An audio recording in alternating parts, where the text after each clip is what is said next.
Excerpt from a local newspaper. Ominous unknown killer is still at large. After weeks of unexplained murders, the ominous unknown killer is still on the rise. After little evidence had been found, a young boy states that he survived one of the killer's attacks and bravely tells his story. "I had a bad dream, and I woke up in the middle of the night," says the boy. "I saw that for some reason the window was open, even though I remember it being closed before I went to bed. I got up and shut it once more. Afterwards, I simply crawled under my covers and tried to go back to sleep. That's when I had a strange feeling, like someone was watching me. I looked up and nearly jumped out of my bed. There, in the little rays of light, illuminating from between my curtains, were a pair of two eyes. These weren't regular eyes, they were dark and ominous. They were bordered in black and just plain out terrified me. That's when I saw his mouth, a long, horrendous smile that made every hair on my body stand up. The figure stood there, watching me. Finally, after what seemed like forever, he said it. A simple phrase, but it said it in a way that only a madman could speak. He said, "Go to sleep." I let out a scream. That's what sent him at me. He pulled up a knife, aiming at my heart. He jumped on top of my bed. I fought him back. I kicked, I punched, I rolled around, trying to knock him off me. That's when my dad busted in. The man threw the knife. It went into my dad's shoulder. The man probably would have finished him off if it wasn't for the neighbors hadn't been alerted by the police. They drove away. They drove into the parking lot and ran towards the door. The man turned and ran down the hallway. I heard a smash, like glass breaking. As I came out of my room, I saw the window that was pointing towards the back of my house was broken. I looked out to see him vanish into the distance. I can tell you one thing. I will never forget that face. Those cold, evil eyes and that psychotic smile. They will never leave my head. Police are still on the lookout for this man. If you see anyone that fits the description in the story, please contact your local police department. Jeff and his family had moved into a new neighborhood. His dad had gotten a promotion at work, and they thought it would be best to live in one of those fancy neighborhoods. Jeff and his brother Lou couldn't complain, though.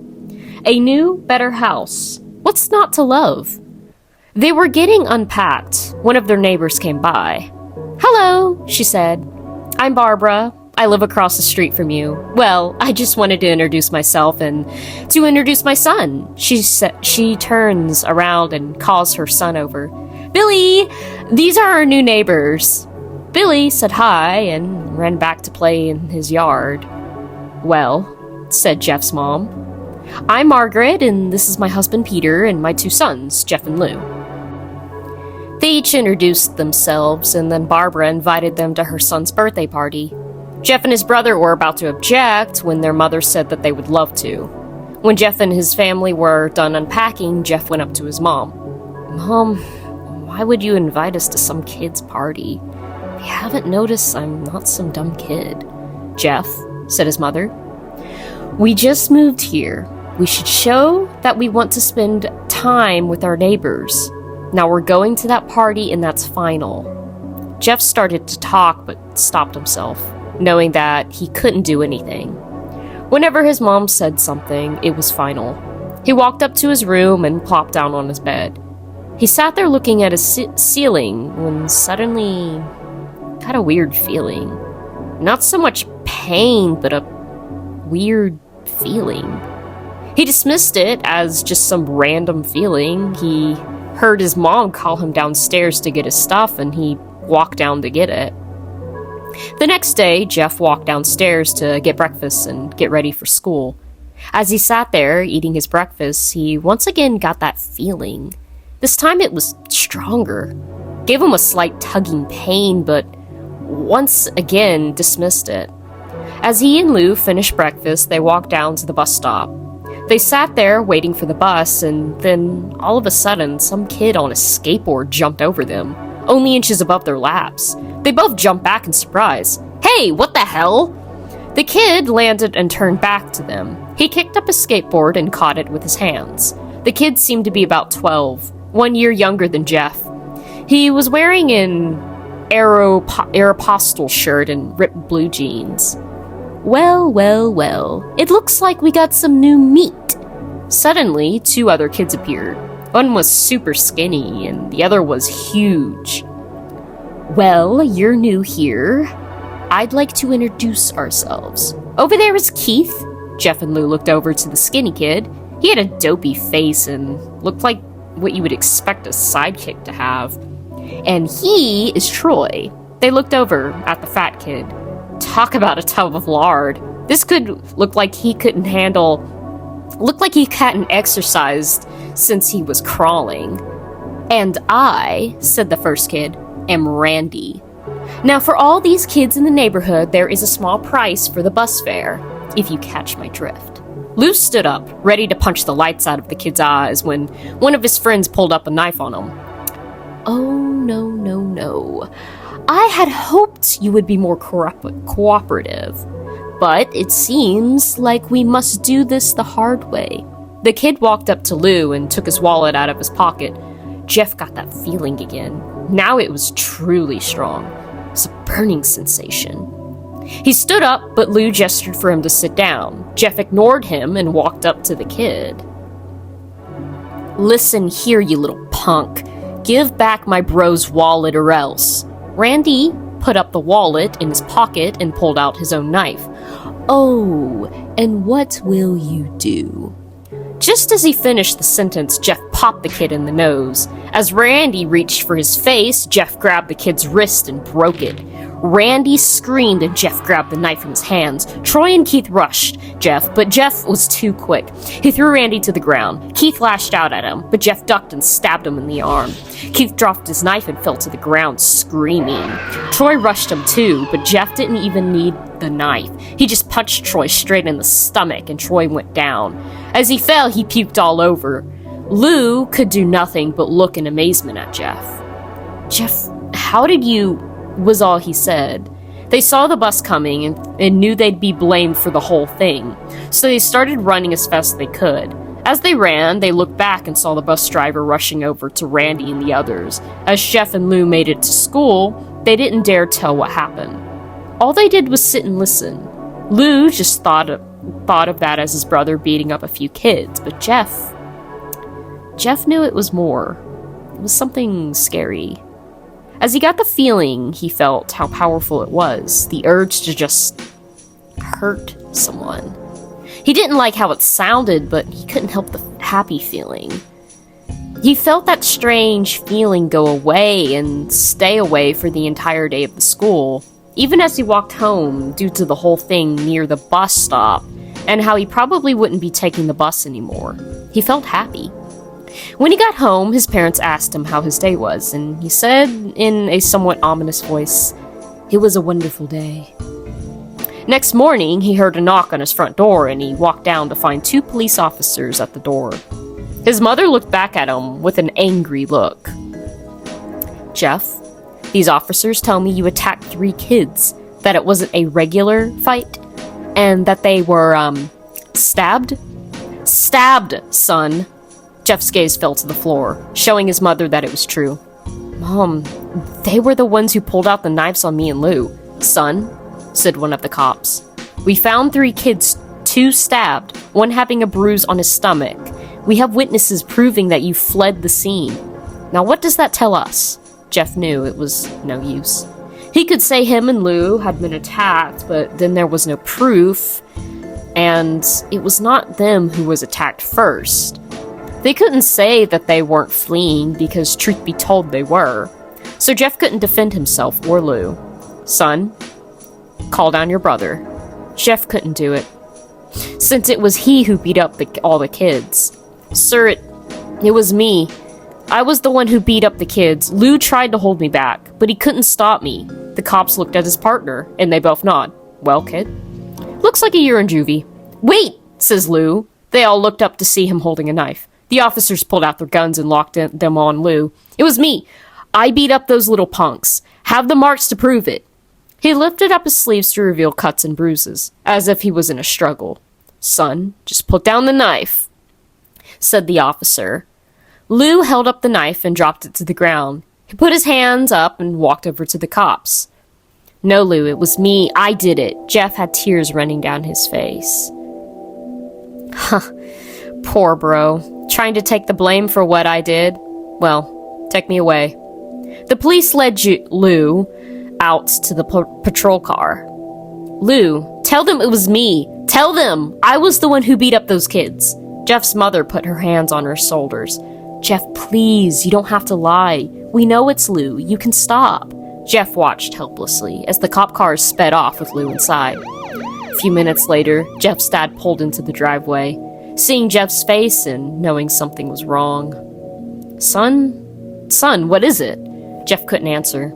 His vocal cords were strained from crying. Instead, Jeff's mother walked to his father inside and break the bad news to him. Jeff wept in the driveway. After an hour or so, Jeff walked back into the house, seeing that his parents were both shocked, sad, and disappointed. He couldn't look at them. He couldn't see how they thought of Lou when it was his fault. He just went to sleep, trying to get the whole thing off his mind. 2 days later went by with not a word from Lou at JDC.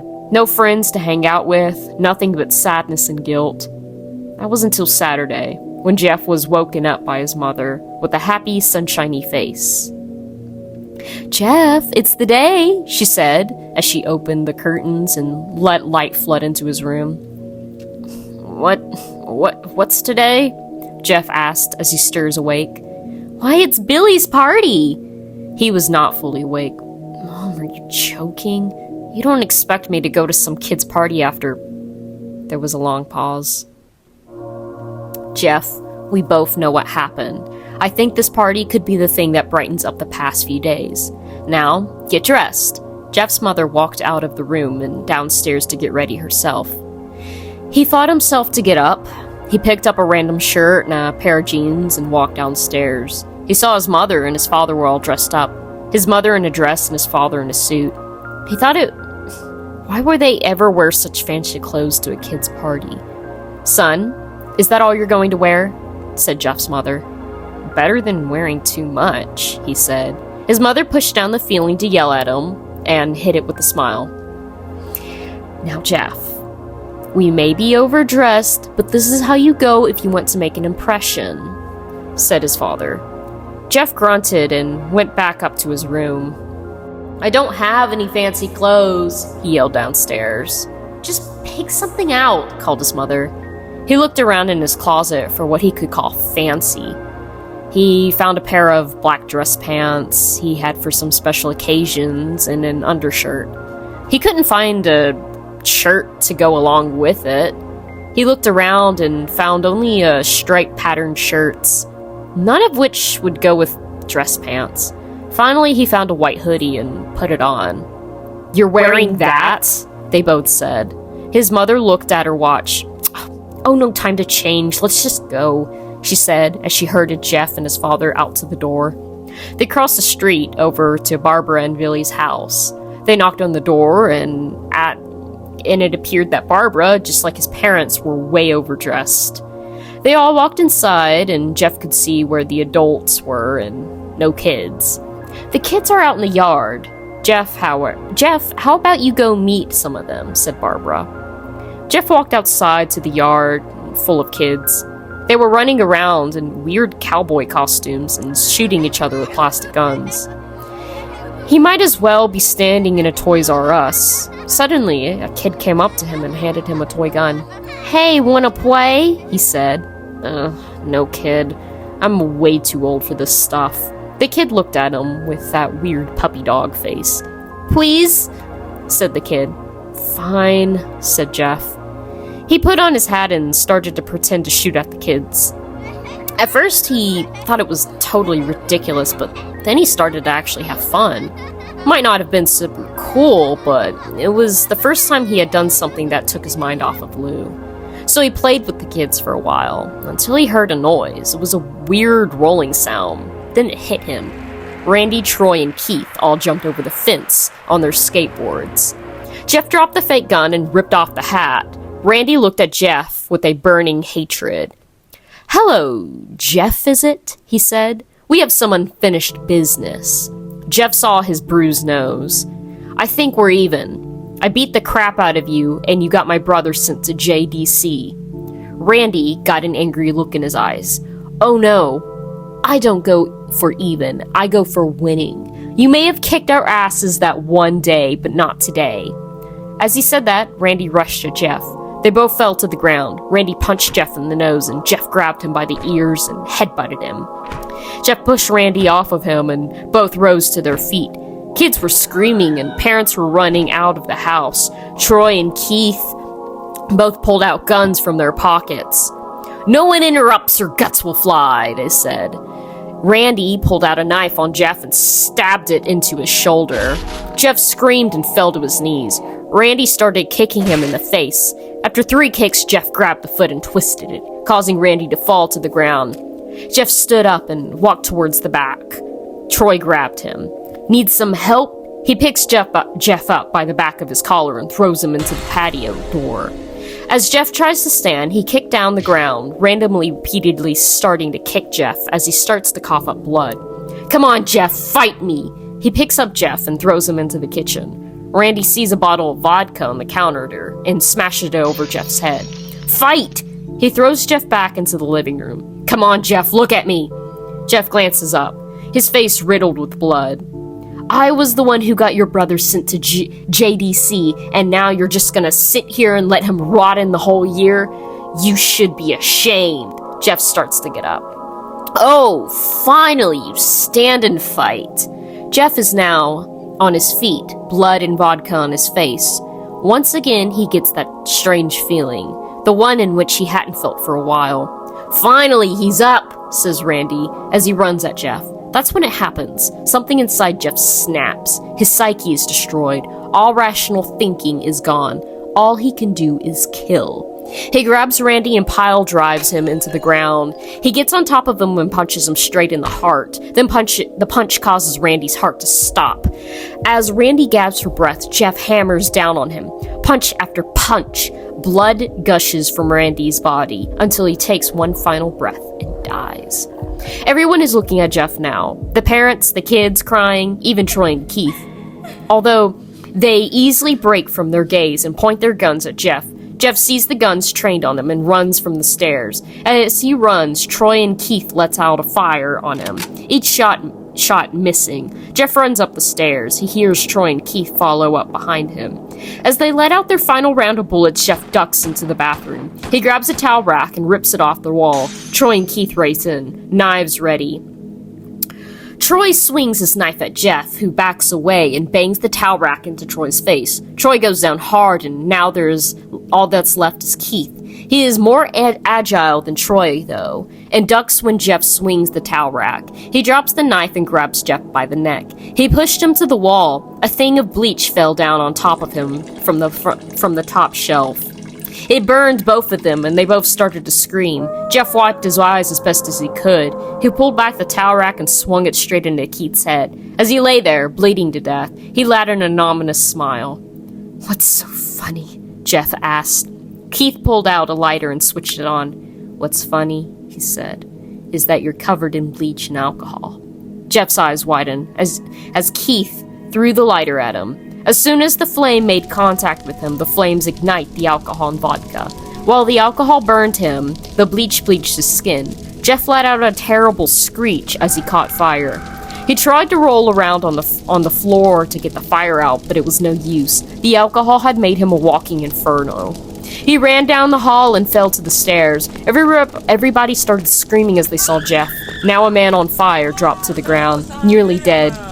The last thing Jeff saw was his mother and other parents trying to extinguish the fire. That's when he passed out. When Jeff woke up, he had a cast wrapped around his face. He couldn't see anything, but he felt a cast on his shoulder and stitches all over his body. He tried to stand up, but then he realized that there was some tube in his arm. And when he tried to get up, it fell out and a nurse rushed in. I don't think you can get out of bed just yet," she said. as she put him back on the bed and reinserted the tube. Jeff sat there with no vision and no idea what his surroundings were. Finally, after hours, he heard his mother. "Honey, are you okay?" she asked. Jeff couldn't answer, though. His face was covered, and he was unable to speak. "Oh, honey, I have great news. After all the witnesses told the police that Randy confessed to trying to attack you, they decided to let Lou go." This made Jeff almost bolt up, stopping halfway, remembering the tube coming out of his arm. He'll be out tomorrow, and then you two will be able to be together again." Jeff's mother hugs him and says her goodbyes. The next couple weeks were those where Jeff was visited by his family. There came the day where his bandages were removed. His family members were all there to see it, what he looked like. As the doctors unwrapped the bandages from Jeff's face, everyone was on the edge of their seats. They waited until the last bandage holding the cast over his face was removed. "Let's hope for the best," said the doctor, quickly pulls off the cloth, letting the rest fall from Jeff's face. Jeff's mother screams at the sight of him. Lou and Jeff's dad stare awestruck at his face. What happened to my face?" Jeff said. He rushed out of bed and ran to the bathroom. He looked in the mirror and saw the cause of their distress. His face was... It's horrible. His lips were burnt a deep shade of red, and his face was turned into a pure white color. His hair was singed from brown to black, and he slowly pulled his hand to his face. It had sort of a leathery feel to it now. He looked at his family and then back at the mirror. "Jeff," said Lou, "it's not that bad." "Not that bad," said Jeff. "It's perfect." His family was equally surprised. Jeff started laughing uncontrollably. His parents noticed that his left eye and hand were twitching. Jeff, are you okay?" "Okay? I have never felt more happy." "Look at me! This face! It goes perfectly with me." He couldn't stop laughing. He was stroking his face now, looking into the mirror. What caused this? Well, you may recall when Jeff was fighting Randy, something in his mind, his sanity snapped. Now he was left a crazy killing machine. That is, his parents didn't know. "Doctor," said his mom, "is my son all right, in the head?" "Oh yes, this behavior is typical for patients that have been on very large amounts of painkillers.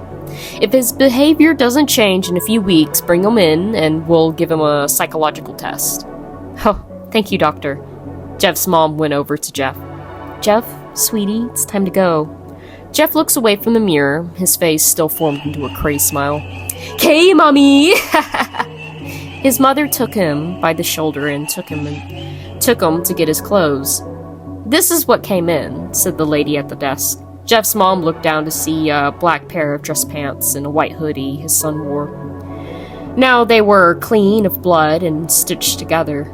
Jeff's mother led him to his room and made him put on his clothes. Then they left, not knowing that this was going to be their final day of life. Later that night, Jeff's mother awoke to a sound coming from the bathroom. Sounded as if someone was crying. She slowly walked over to see what it was. When she looked into the bathroom, she saw a horrendous sight. Jeff had taken a knife and carved a smile into his cheeks. "Jeff, what are you doing?" asked his mother. Jeff looked over his mother. "I couldn't help it. I couldn't keep smiling, Mother. It hurt after a while. Now I can smile forever." Jeff's mother noticed his eyes, ringed in black. "Jeff, your eyes!" His eyes were seemingly never closing. I couldn't see my mouth. I couldn't see my face. I got tired. My eyes started to close. I burnt off the eyelids so I could forever see myself, my new face. Jeff's mother slowly started to back away, seeing her son was going insane. "What's wrong, Mommy?" "Aren't I beautiful?" "Yes, son," she said. "Yes, you are." "Let me go get Daddy, so he can see your face." She ran to the room and shook Jeff's dad from his sleep. "Honey, get the gun, She stopped as she saw Jeff in the doorway, holding a knife. "Mommy, you lied." That's the last thing they hear as Jeff rushes at them with a knife, gutting both of them. His brother Lou woke up. startled by some noise. He didn't hear anything else, so he shut his eyes and tried to go back to sleep. As he was on the border of slumber, he got a strangest feeling that someone was watching him. He looked up before Jeff's hand covered his mouth. He slowly raised the knife and plunged it into Lou. Lou thrashed here and there, trying to escape grip. "Shh," Jeff said. "Just